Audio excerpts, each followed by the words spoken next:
aika lämmin, kun tuo aurinko pahtaa suoraan.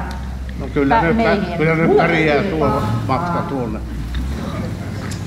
Koittakaa nyt jaksaa.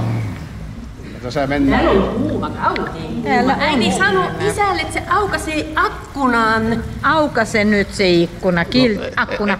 En minä aukaise akkunaa, mä tiedän miten nää käy, kato sitten. Mulla on niin kauhea jumotus olkapäässä, että ei se onnistu kuule nyt. Nyt mennään, se Sundsvalliin asti pääsette kuule. No, kyllä se varmaan sitten. No niin. Tässä kuumuudessa täytyy kärsiä. Kyllä se menee tämän pätkän katolle. Ei, meillä on vielä pitkä matka kuule. Vielä on pitkä matka.